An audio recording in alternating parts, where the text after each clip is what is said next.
PGT प्रतियोगी छात्र छात्राओं को सभी को सुप्रभात। प्यारे बच्चों, मुझे पूर्ण विश्वास है आप लोग स्वस्थ और अच्छे होंगे और अपनी तैयारी को बड़ी मुकाम की ओर आगे बढ़ रहे होंगे। अगर एक संस्कृत में आपने श्लोक पढ़ा होगा, मैं तो कक्षा 6 में पढ़ा था। अगर कहा गया संस्कृत में विद्यार्थी के 5 लक्षण हों तो विद्यार्थी बहुत अच्छा विद्यार्थी बन सकता है और वो जिस लक्ष्य की में लगा हुआ उस लक्ष्य को प्राप्त कर सकता है। काक चेष्टा बको ध्यानम स्वान निद्रा तथोचा अल्पाहारी गृह त्यागी विद्यार्थी पंच लक्षण। अर्थात कौवे जैसी चेष्टा करने वाला होना चाहिए, कौवे जैसा चतुर होना चाहिए। बको ध्यानम बकुला जैसे ध्यान लगाने वाला चाहिए। बकुला जिस प्रकार से ध्यान लगा के बैठता है पानी में, कोई भी मछली उससे बच नहीं सकती, उसी प्रकार से विद्यार्थी को भी एक एक अक्षर उससे छूटना नहीं चाहिए, एक एक पंक्ति उसको तैयार होना चाहिए। काक चेष्टा बको ध्यानम स्वान निद्रा। स्वान मतलब कुत्ता, कुत्ते जैसी नींद सोने वाला चाहिए। अगर कुत्ते के बगल से निकल जाओ, कुत्ते को थोड़ा सा आहट लग जाए तो कुत्ता जाग जाता है। विद्यार्थी को भी वैसे जागने की इच्छा होनी चाहिए कुत्ते जैसी। काक चेष्टा बको ध्यानम स्वान निद्रा तथोचा अल्पाहारी गृह त्यागी विद्यार्थी पंच लक्षण। और अल्पाहारी कम भोजन करने वाला होना चाहिए। इतना नहीं खा लेना चाहिए कि फिर नींद आ जाए, बैठ के पढ़ने में दिक्कत होने लगे। कम भोजन करने वाला होना चाहिए। अग्रह त्यागी, घर को त्यागने वाला होना चाहिए। अर्थात जब घर से विद्या अध्ययन के लिए जाए, तैयारी करने के लिए जाए तो घर को त्यागने वाला, माता पिता से उतना स्नेह ना करे। जब विद्यार्थी से गुजर रहा हो, जब विद्यार्थी जीवन से गुजर रहा है, उस समय उतना घर से मोह नहीं करना चाहिए। विद्यार्थी के अगर 5 लक्षण होते हैं तो विद्यार्थी बहुत ही अच्छा विद्यार्थी ही बन जाता है और वो अपने लक्ष्य को प्राप्त करता है। मुझे उम्मीद है आप लोग अपनी तैयारी में पूर्ण रूप से लगे होंगे।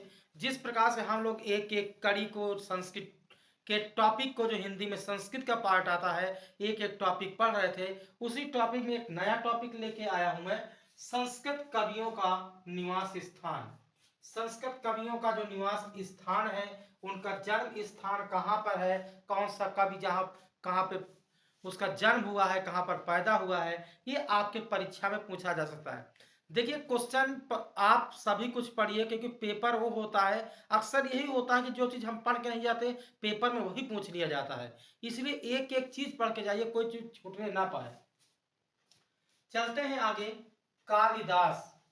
कालिदास जो उपमा के लिए कालिदास प्रसिद्ध हैं।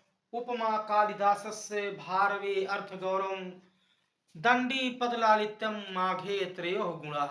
तो ये वही कालिदास है जो उज्जैनी में पैदा हुए। इनका जन्म स्थान उज्जैनी, कश्मीर और बंगाल में पड़ता है। आगे भारवी है, भारवे अर्थ गौरवम। ये भारवी वही है जो अर्थ गौरव के लिए प्रसिद्ध है। इनका जन्म स्थान प्रतिकूट, स्वर्ण नदी के पश्चिमी तट पर, वर्तमान काल आधुनिक काल में शाहाबाद के नाम से जाना जाता है। कल्हड़, ये वही कल्हड़ है जो राजतरंगड़ी लिखते हैं। इनकी रचना राजतरंगड़ी है। याद कर लीजिएगा, कॉपी पेन लेकर के एक एक पॉइंट नोट करते रहिए। कल्हड़ जो राजतरंगड़ी लिखते हैं, इनका जन्म स्थान अचलपुर, धारा नगरी।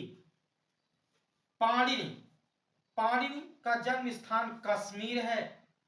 अंबिका दत्त व्यास, अंबिका दत्त व्यास का जन्म स्थान जयपुर, राजस्थान। जयपुर को गुलाबी शहर कहते हैं, पिंक सिटी। ग्राम रावत ताजी का धूला। पतंजलि, पतंजलि का गोनर्द, गोंडा पड़ता है। दंडी, आचार्य दंडी, दंडी पद लालित्य के लिए प्रसिद्ध है। दंडी का जन्म स्थान दक्षिण के विदर्भ में, जिसे महाराष्ट्र कहा जाता है। भवभूति, भवभूति ये वही भवभूत है जिनका करुण रस प्रिय है। करुण रस को इन्होंने रस माना है। इनका जन्म स्थान पद्मपुर, दक्षिण भारत है। अश्वघोष, अश्वघोष का जन्म स्थान साकेत है। साकेत को अयोध्या भी कहते हैं। माघ, ये वही माघ, घंटा माघ। याद रखिए, घंटा माघ पूछा जाता है। घंटा माघ किसे कहा जाता है, तो घंटा माघ माघ को ही कहा जाता है। और इनका जन्म स्थान भीनमाल जो राजस्थान में पड़ता है। श्रीहर्ष, श्रीहर्ष वही है, श्रीहर्ष है जो नैषधीय चरितम लिखते हैं। इनका जन्म स्थान कन्नौज है। शूद्रक, शूद्रक का जन्म स्थान दक्षिणात्य है। हर्ष, हर्ष ये इनका जन्म स्थान स्थानेश्वर, थानेश्वर माना गया। भट्ट नारायण, भट्ट नारायण का जन्म स्थान कान्यकुब्ज जिसे कन्नौज कहते हैं। राजशेखर, राजशेखर का जन्म स्थान राजतरंगड़ी, राजशेखर का जन्म स्थान महाराष्ट्र विदर्भ। जयदेव, जयदेव प्रसन्न राघवकार जो लिखते हैं, इनका जन्म स्थान है विदर्भ प्रांत और कुंडलीनगर, कुंडीनगर। सुबंधु, सुबंध का जन्म स्थान है काश्मीर। पंडित राज जगन्नाथ, पंडित राज जगन्नाथ का जन्म स्थान आंध्र प्रदेश तैलंग। और कात्यायन, कात्यायन का जन्म स्थान है दक्षिणात्य। और आनंदवर्धन, आनंदवर्धन का इस जन्म स्थान है कश्मीर। इस प्रकार से ये कवि हैं संस्कृत साहित्य के, और उनका जन्म स्थान है, उनका निवास स्थान है। आप लोग अच्छे से ध्यान से पढ़ लीजिएगा, जिसमें से आपकी परीक्षा में कोई भी प्रश्न छूटने ना पाए, क्योंकि एक प्रश्न अगर छूट गया तो आपकी जिंदगी बर्बाद कर सकता है, आपका पेपर को पूरा बर्बाद कर सकता है। और एक ही क्वेश्चन आपका भविष्य बना सकता है और आपका भविष्य बिगाड़ सकता है। इसलिए बहुत ध्यान से एक एक पॉइंट को पढ़ते रहिए। इसके बाद मैं एक नए टॉपिक के साथ आपके सामने उपस्थित हूँगा। इसी तरह आगे अपनी क्लास को मैं यहीं पर समाप्त करता हूँ।